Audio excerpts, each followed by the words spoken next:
অদৃশ্য থেকে দোয়া করার শ্রেষ্ঠ দৃষ্টান্ত মুহাম্মদ রাসূলুল্লাহ সাল্লাল্লাহু আলাইহি সাল্লাম একটা দোয়া করছে। এই দোয়াটা শুনেন, সহিহ ইবনে হিব্বান কিতাবের নাম 7111 নম্বর হাদিস।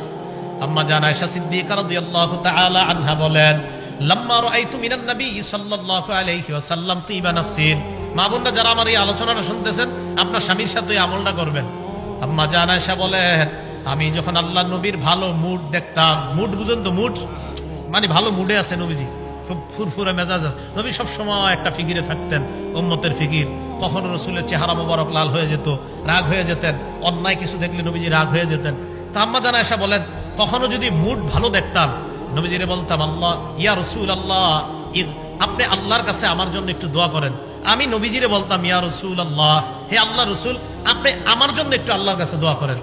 তো নবীজি বলতেন, আয়েশা তোমার জন্য দোয়া করবো? কাহা বিবিরা যারা আছেন, আপনার স্বামীরে যখন ভালো মুডে দেখবেন, তখন বলবেন যে আপনি একটু আমার জন্য এখন দোয়া করেন। আর আপনারা কি মুডে থাকবেন? রাত 2টা বাজে তো দুইজন টেলিভিশনের উপরে থাকেন, আর মুড কখন আসবে?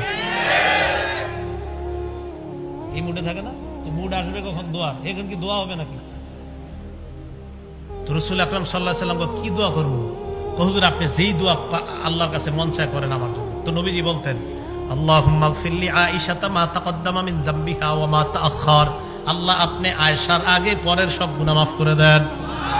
ওয়া মা আসাররাত ওয়া মা আ'লানাত, প্রকাশ্য এবং গোপন যত গুনাহ আছে আল্লাহ সব মাফ করে দেন। আম্মা জান আয়েশা সিদ্দিকা দহিকাত, হাসা শুরু করতেন খুশিতে। দেখেন কি বলে, হাসতে হাসতে হাসতে হাসতে হাত্তা সাকাতা রাসুহা ফি হিজরিহা। আম্মা জান হাসতে হাসতে ওনার মাথাটা কোলের উপর গিয়ে পড়তো, এত হাসতেন। কেন? তো নবীজি কয়, আয়েশা হাসো কেন? খুশিতে। তো আল্লাহ রাসূল সাল্লাল্লাহু আলাইহি সাল্লাম আম্মা জান আয়েশা সিদ্দিকা বলতেন, আয়েশা আয়া সুররুকি দুআই, আমি দোয়া করলে কি তুমি অনেক খুশি হও? তো আম্মা জান আয়েশা বলে, জি হুজুর, আপনি যে দোয়া করেন খুশি, এই দোয়া শুনলে কার না খুশি লাগবে? তাই আপনার এই দোয়া শুই না আমি খুশিতে এত খুশি হয়ে যাই, হাসতে হাসতে আমার মাথা আমার শরীরের উপর পড়ে, এত পরিমাণ আমি খুশি হয়ে যাই। নবীজি বলেন, আয়েশা আমি যে এই দোয়াটা তোমার জন্য করলাম, তুমি অনেক খুশি হয়েছো না? হ্যাঁ।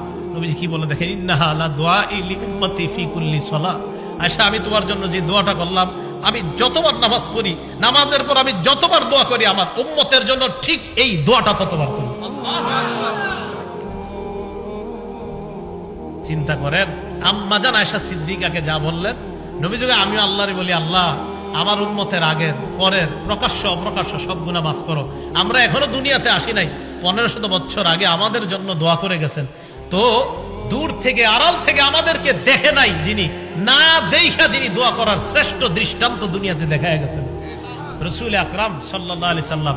তাই বলেন, এখন যদি বুঝে এসে থাকে আমরা দোয়া করব কার কাছে? আল্লাহর কাছে। দোয়ার বিরোধিতা করবেন না তো? না না, দোয়ার বিরোধিতা করেন না। যারা দোয়া করতে জানে তাদের দিল বড় সাফ, দিল খুব সাচ্চা, এদের দিল বড় নরম থাকে। তাই আল্লাহকে বেশি বেশি ডাকা, আল্লাহকে যেন সবাই বেশি বেশি ডাকতে পারে, আল্লাহ তৌফিক দান করেন।